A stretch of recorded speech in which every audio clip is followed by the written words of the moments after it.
नमस्कार, स्वागत है आपका। सियासत कहते हैं संभावनाओं का सफर है, कुछ भी हो सकता है। कुछ भी होने का मतलब यह है कि बीते दशकों में हो सकता है आप बहुत 36 का आंकड़ा रहा हो आप दोनों में, लेकिन सियासी समीकरणों को साधने के लिए, चुनावी हितों को साधने के लिए, अपने आप को नंबर 1 बनाने के लिए आप पुराने दुश्मनों को गले भी लगा सकते हो और जो आपके दोस्त हैं उन्हें दुश्मन भी बना सकते हो। अब ऐसे ही किस्सों से भरा पड़ा है भारतीय राजनीति और भारतीय चुनावों का इतिहास। लेकिन आज हम बात करने जा रहे हैं बिहार के चुनावी इतिहास की, बिहार के राजनीतिक इतिहास की, जिसमें लालू प्रसाद यादव और नीतीश कुमार ये दो ऐसे सेंट्रल कैरेक्टर हैं जिनको लेकर के बहुत सारी बातें सामने निकल कर आती है। कभी इनके दोस्ती के किस्से मशहूर थे, कभी दुश्मनी में एक दूसरे को ललकारना भी बहुत ज्यादा पॉपुलर हुआ है।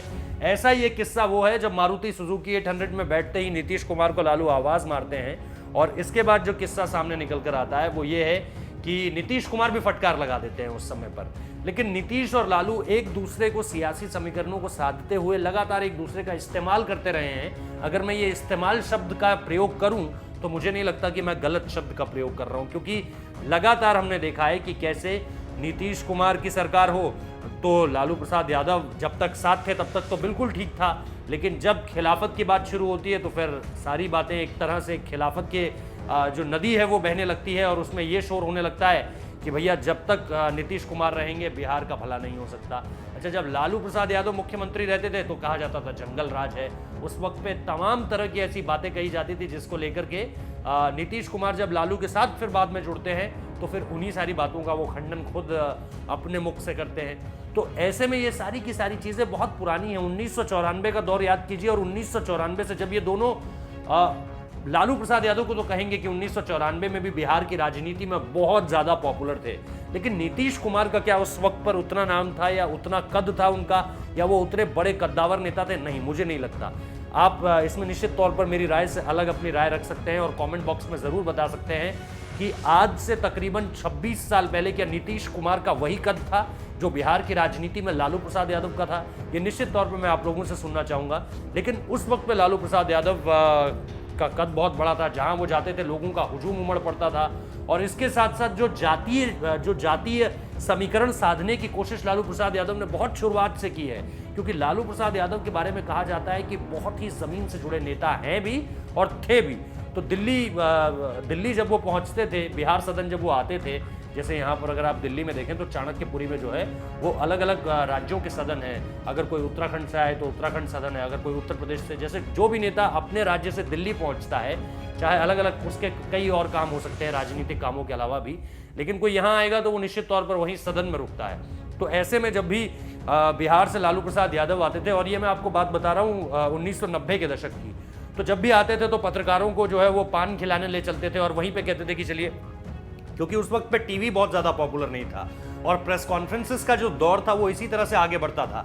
खास तौर पर जब लालू प्रसाद यादव की प्रेस कॉन्फ्रेंस होती थी कि चलते चलते बात कर लिया करते थे, या पत्रकारों को कहते थे आइए पान की दुकान की तरफ चलते हैं और वहीं पान खाते हुए बात करेंगे आप लोगों से। तो ये दरअसल ऐसे किस्से थे जो लगातार सामने निकल कर आते रहे, और उसके बाद लालू प्रसाद यादव उनका जो स्वभाव था, चाहे वो आप रैलियों में बात कीजिए या आप उनके इंटरव्यूज़ को देखिए या संसद में उनके भाषण को सुनिए, वो बहुत ही मजाकिया किस्म का भी रहा है और बहुत ही लोकल इस तरह से रहा है कि अगर उसे दूर बैठा कोई दरभंगा में भी सुन रहा है या कोई नई दिल्ली में भी सुन रहा है तो दोनों कनेक्ट कर सकते हैं। ये दरअसल लालू प्रसाद यादव की बहुत बड़ी खासियत थी कि दूर बैठा गांव का आदमी भी उन्हें समझ सकता है, और शहर का जो ताज़ा जो वेस्टर्न कल्चर से बहुत ज़्यादा प्रभावित है वो भी उनकी बातों को समझ सकता है। तो ये उनकी बहुत खूबी थी। लेकिन उस समय पे नीतीश कुमार का उन्हें ललकार लगाना, या एक तरह से ये कहें कि खड़ी जुबान पर बातें सुना देना, ये अपने आप में एक ऐसा किस्सा था जो उस वक्त पे बहुत लोग हजम नहीं कर पाए थे। और ऐसे ही किस्सों से भरा पड़ा है इतिहास। लालू से रिश्ते खत्म होने का डर, और इसके बाद लालू सरकार के खिलाफ जिस तरह से षड्यंत्र सामने निकल कर आया, वो सारी की सारी चीज़ें बिहार के लोगों ने भी देखी और देश ने भी देखा। अच्छा, छज्जू बाग के मंत्री आवास पर मंथन, ये भी इतिहास की एक बहुत दिलचस्प कहानी है।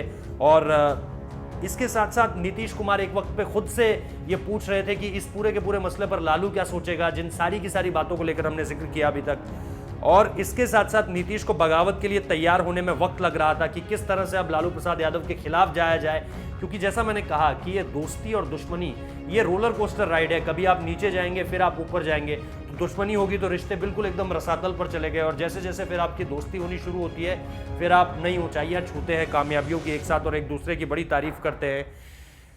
लेकिन ये सारी की सारी चीज़ें इन्हीं तरह के किस्सों से भरी पड़ी है बिहार की राजनीति। अगर आप बीते 3 दशक की बात करो, यानी 1990 से शुरुआत कीजिए और 2020 तक आ जाइए, तो ये जो एक राइवलरी रही है, जब जब ये दोनों वर्सेस मोड में रहे, तो ये बड़ी दिलचस्प है। लालू के खिलाफ किस तरह से समता पार्टी का जन्म हुआ, वो भी एक पूरा का पूरा इसमें किस्सा है। तो दरअसल भरी पड़ी है ये पूरी की पूरी कहानियाँ, एक एक कर हमें लगता है कि हम आपको डिटेल में बात बताएंगे इन सारी की सारी चीज़ों की, कि किस तरह से बिहार चुनाव लगातार इसको लेकर के हमारी कवरेज जारी है।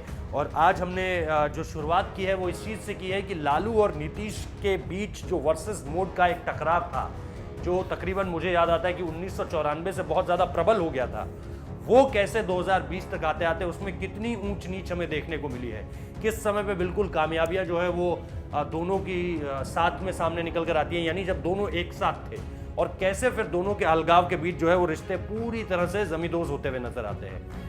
तो फिलहाल इस वीडियो में इतना ही। लालू का हमने दिलचस्प किस्सा आपको बताया, दिल्ली वाला, और इसके साथ साथ तमाम टॉपिक्स भी आपको बताया कि किस तरह से लालू और नीतीश कुमार के रिश्तों में हाईलाइटिंग पॉइंट्स क्या थे। फिलहाल इस वीडियो में इतना ही, लेकिन बिहार चुनाव के दौरान हम लगातार आपको इस तरह के किस्से सुनाते रहेंगे, चाहे नीतीश से जुड़े हो, चाहे लालू से जुड़े हो। रामविलास पासवान जी के बारे में भी हमने आपको, स्वर्गीय हो चुके हैं अब, तो उनके बारे में भी हमने आपको बताया। तो ये इस तरह के किस्से अब आपको यहाँ पर मिलते रहेंगे। बहुत बहुत शुक्रिया इस वीडियो को देखने के लिए। लाइक कीजिए, कमेंट कीजिए, शेयर कीजिए, सब्सक्राइब कीजिए। बहुत बहुत धन्यवाद।